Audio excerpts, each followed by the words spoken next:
바리새인과 사두개인들이 예수님을 시험하고자 찾아옵니다. 그리고 예수님에게 하늘로부터 오는 표적을 보이기를 청합니다. 사실 예수님이 사역하시는 그 모든 공생의 사역 속에 많은 기적 이야기들이 있습니다. 그 기적 이야기들은 어떤 누군가에게는 그저 떡 5개와 물고기 2마리로 5천 명을 먹이셨다라는 어떤 객관적인 사실로만 받아들일 수도 있겠지만, 그러나 믿음의 눈으로 보면 그것은 예수 그리스도께서 하나님의 아들이시고 그리스도이신 그 표적으로 나타나는 그러한 기적입니다. 그러니까 사도 요한은 이 요한복음을 통해서 바로 예수님의 기적이 바로 그리스도이신 것을 나타내는 표적이다, 이렇게 얘기를 해주고 있는 거예요. 그런데 이 바리새인과 사두개인들은 바로 그러한 믿음의 눈이 없어서 예수님에게 찾아와서 바로 그런 표적을 구하고 있는 겁니다. 그런데 예수님께서는 이미 다른 표적들을 보고도 표적을 또 구하니 이것은 한마디로 얘기하면 예수님을 시험하고자 하는 것이다 라는 것을 알고 계셨던 거죠. 날씨를 분별할 줄 알면서, 그걸 가지고 내일의 날씨를 예견할 줄 알면서도 하나님께서 이 땅에 이 악하고 이 음란한 세대에 하나님이 보내주신 메시아를 알지 못하는, 표적을 구하는 그러한 자들에게 예수님은 요나의 표적밖에 보여줄 것이 없다라고 얘기하죠. 이미 마태복음 12장에서 말씀하신 내용인데, 이 요나의 표적은 바로 예수님이 죽으셨다가 무덤에서 부활하시는 이 부활의 표적을 얘기하는 겁니다. 아무것도 나타나지 않고 그저 끝이라고 생각했던 3일간의 이 죽음의 세계, 이것을 통과해서 예수님이 요나가 물고기 뱃속에서 있다가 이렇게 나온 것처럼 이 죽음이라는, 이 무덤이라는 그 큰 물고기의 뱃속에서 예수님은 바로 부활의 생명으로 일어나셨다는 거죠. 이것으로 예수님이 그리스도이신 것을 그대로 보여주시겠다라고 말씀하시는 거예요. 근데 문제는 뭐냐면 이들이 깨닫지 못한다는 거예요. 예수님이 부활하셨음에도 불구하고 그들은 군병들에게 돈을 주어서 다른 말을 하게 하고 예수님이 부활하신 사실들을 막아서게 되어지는 겁니다. 다시 말하면 바리새인과 사두개인들은 결국 사람의 전통, 이 장로들의 전통, 사람의 가르침, 그것에 사로잡혀서 정작 봐야 될 하나님의 이 메시지를 제대로 읽지 못하는 거예요. 그렇게 읽지 못하는 것은 그들의 눈이 가려져 있다는 것이죠. 깨닫지 못하는 거예요. 악하고 음란한 세대가 되어버렸기 때문에 예수님께서 그리스도이신 것을 알지 못하는 거예요. 부활하셨음에도 불구하고 그것을 알지 못하는 거예요. 그 모습을 보고 예수님께서 제자들에게 삼가 바리새인과 사두개인들의 누룩을 주의하라 라고 제자들에게 가르쳐요. 근데 문제는 이 제자들도 이걸 깨닫지 못하는 거예요. 누룩 얘기를 하는 걸 보니 떡을 가지고 오지 않은 것을 주님이 아시는구나. 그러고선 이 떡 얘기를 하고 있는 거예요. 앞에 부분에서 이미 예수님은 5병이요 7병이요를 가지고 5천 명도 먹이고 4천 명도 먹인 거예요. 떡을 가지고 있느냐 없느냐의 개념이 아닌 거예요. 다시 말하면 이 제자들조차도 눈이 가려져 있어요. 제자들조차도 먹고 사는 문제, 여기에서 헤어나오지 못하니까 예수 그리스도께서 바로 그들을 먹이시고 돌보시는 하나님이신 것을 전혀 고백하지 못하고 있는 거예요.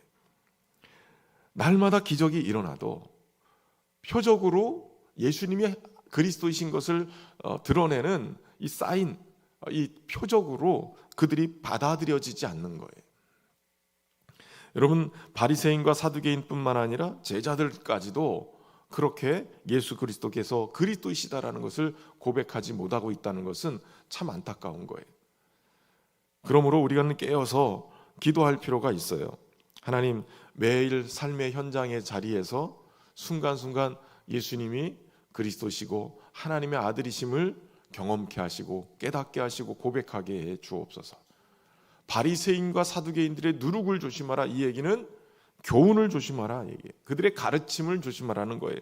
그들은 가르치기는 하는데 실제로 소수임에도 엄청난 영향력을 끼쳤는데, 그런데 실제로 그들의 삶은 그 교훈대로 살아내지 않은 거예요. 자기들도 그 교훈대로 살지 못하면서 다른 이들도 천국문 앞에서 막아서는 자들이 되어 있다는 거죠. 그리고 나서 예수님은 빌립보 가이사랴에서 제자들에게 물어봐요. 사람들이 나를 누구라 하느냐? 그때 더러는 세례 요한, 더러는 엘리야, 예레미야나 선지자 중에 하나라고 얘기합니다. 예수님이 원하시는 답변은 아니었어요. 그럼 너희는 나를 누구라 하느냐? 예수님이 물어보시는데 그때 베드로가 기가 막힌 대답을 하죠. 주는 그리스도시요 살아계신 하나님의 아들이십니다. 당신은 그리스도십니다. 당신은 하나님의 아들이십니다. 이 고백을 베드로가 하는 거예요. 바리사인과 사두개인들이 표적을 구할 때도 그들은 이 예수님이 그리스도시고 하나님의 아들이신 것을 알지 못했어요. 표적을 구한 이유도 그랬어요. 바리새인과 사두개인의 이 교훈을, 누룩을 조심하라는 말에 떡 안 가져온 것 때문에 걱정하는 제자들도 제대로 예수님이 누구신지를 알지 못했던 거예요. 그러나 베드로가 이것을 고백해내는 거예요. 예수님은 이 베드로의 이 고백을 기뻐하시고 그리고 그를 칭찬해요. 네가 복이 있다. 여러분, 예수 그리스도가서 예수님께서 그리스도시요 살아계신 하나님의 아들이심을 깨닫고 알고 살아가는 자가 복 있는 자인 줄로 믿습니다. 이러한 신앙의 고백이 우리의 삶에 곳곳에 영향을 끼치게 돼요. 예수님을 내가 어떤 분으로 경험하고 어떻게 고백하느냐, 이것이 실제로 내 삶 속에 순간순간 모든 결정과 모든 행동을 좌우하고 있는 거예요. 우리의 신앙을 좌우하는 거예요. 그렇기 때문에 굉장히 복이 있는 자가 되어서 살 필요가 있어요. 예수님이 그리스도시다라는 얘기는 예수님이 왕이요 선지자요 또 제사장으로서의 이 삼중직, 칼빈은 그 얘기하거든요. 그 역할을 하신다는 거예요. 왕이시기 때문에 그 백성들을 돌보고 계시는 분이세요. 제사장이기 때문에 하나님과 우리 사이에 막힌 담을 허시고 하나님께로 우리를 인도하시는 분이세요. 선지자이시기 때문에 하나님의 창조의 말씀, 능력의 말씀을 우리의 삶에 주셔서 우리를 인도해 가시는 분이세요. 그 고백을 하고 있는 거예요. 뿐만 아니라 하나님의 아들이십니다라는 이 고백 속에는 예수님이 하나님이 보내신 자요, 또 예수님 자신이 곧 하나님이심을 고백하는 것이에요. 여러분, 이 고백에 예수님을 기뻐하시는 거예요. 그리고 그 고백 위에 내가 나의 교회를 세우겠다라고 얘기하세요. 음부의 권세가 이기지 못하리라. 악한 마귀의 권세가 절대로 이길 수 없는 주님의 교회는 이 신앙 고백을 바르게 할 수 있어야 돼요. 이 신앙 고백 위에 세워진 주님의 교회가 음부의 권세가 함부로 할 수 없는 강한 세상을 이기는 그러한 교회인 줄로 믿습니다. 이 교회에게 주신 놀라운 복 중에 하나는 바로 천국의 열쇠를 주셨다라는 거예요. 원래 예수님을 그리스도로 시인하고 천국으로 인도하는, 천국문을 열고 천국으로 인도하는 그러한 사역은 하나님만이 하실 수 있는 거죠. 예수님도 베드로에게 얘기하실 때 그 얘기 하시잖아요. 요한의 아들 시몬아, 네가 복이 있도다. 이것을 알게 하신 이는 네가 아니라 하늘 아버지께서 너 이거 알게 해서 깨닫게 된 거야 라고 얘기하시는 거죠. 그러니까 하나님께서 열어주셔서 이 놀라운 진리를 깨닫고 고백한 그 위에 하나님 주님의 교회를 세우시고 그 교회에게 바로 하나님만이 천국문을 열고 그 천국으로 사람들을 인도해 갈 수 있는 그 권세를 주셨다는 거예요. 그러니까 교회는 천국의 열쇠를 가지고 인간들을 묶고 있는 죄와 사망의 어둠의 권세들을 매어 많이 묶어버리고 또 그 묶인 영혼들을 풀어내서 하늘로 인도하는 그 놀라운 복음 전파의 사명을 교회에 주셨다는 거예요. 여러분, 그렇기 때문에 주님의 교회, 음부가 이기지 못하는 이 권세를 가진 교회는 오늘도 나가서 한 영혼을 주님께로 인도하는 귀한 사역을 감당해야 될 줄로 믿습니다. 하나님 나라 확장을 위해서 이 놀라운 권세를 사용할 줄 알아야 돼요. 사용하지 않으면 잊어버리게 되죠. 면허를 땄는데 운전하지 않고 장롱에다가 쟁여놓은 그 면허를 우리가 장롱면허라고 그러잖아요. 장롱면허. 면허를 가지고 있는데도 장롱면허. 금송아지를 아무리 많이 가지고 있어도 그것은 그냥 금송아지일 뿐이에요. 내가 사용하지 못. 그래서 어떤 분들은 아파트나 큰 건물을 가지고 있는데도 불구하고 먹고 사는 문제가 해결되지 않는데요. 이 엄청난 돈을 가지고 있으면서도 그저 그냥 간신히 살아가는 거예요. 그것이 어떤 혜택을 주지 못해요. 쓰는 것만 내 것이 돼요. 아무리 금송아지 있어도 내가 쓰지 않으면 아무 소용이 없어요. 건물이 많으면 뭐예요? 그냥 건물일 뿐인 것이죠. 하나님이 주신 이 권세 사용하지 않으면 그냥 장롱면허만 가지고 있는 거예요. 우리를 부유하게 하고 우리를 권세 있게 만드는 이 천국의 열쇠를 한 사람씩 다 주셨으므로 전도해서 찾아내는, 그래서 영혼들을 구원해내는 귀한 일들을 감당할 수 있기를 바랍니다. 엊그저께 새 가족들과 함께 이렇게 교제하면서 새 가족 수료식 하기 전에 식당에서 식사를 하면서 우리 새 가족 중에 다른 교회에서 권사님도 하고 전도사님도 하고 은퇴하셔가지고 우리 교회 오신 분들이 있어요. 걱정을 하시는 거예요. 거제 와서 보니까 하나님의 교회 신천지 백화점 앞에서 얼마나 열심히 전도지 나눠주고 막 전도를 하는지 걱정이라는 거예요. 걱정. 그럼 걱정되죠. 거제에 웬만한 이단들은 다 들어와 있어요. 교회는 점점 쪼그라들고 이단들은 점점 부흥을 하는 거예요. 왜 그럴까요? 천국 열쇠를 우리가 사용하지 않고 있기 때문에, 교회에 주신 권세를 사용하지 않고 있기 때문에 그런 거예요. 저와 여러분이 이 천국 열쇠를 가지고 활발하게 이 선교적 교회로, 선교하는 교회로 귀하게 세워져 나갈 수 있기를 주의 이름으로 축원합니다. 왜 천국 열쇠를 사용할 수 없느냐? 그 뒤의 이야기를 우리가 통해서 알 수 있어요. 비로소 이 고백을 듣고 예수님이 교회를 세우겠다라고 말씀하신 이후에 비로소 제자들에게 내가 그리스도다라는 것을 알려주시기 시작해요. 그리고 나서 예수님께서 장로들과 이 바리새인과 서기관들에게 고난을 당하고 죽으시고 3일 만에 부활하실 것에 대해서 말씀하기 시작하시는 거예요. 근데 문제는 베드로가 이것을 항변하여서 주여 그리하지 마소서, 이 일이 결코 주께 미치지 아니하리다라고 얘기를 하는 거예요. 여기 항변하다라는 단어는 꾸짖었다라는 거예요. 아마도 베드로가 전승에 따르면 더 나이가 많았던 거죠.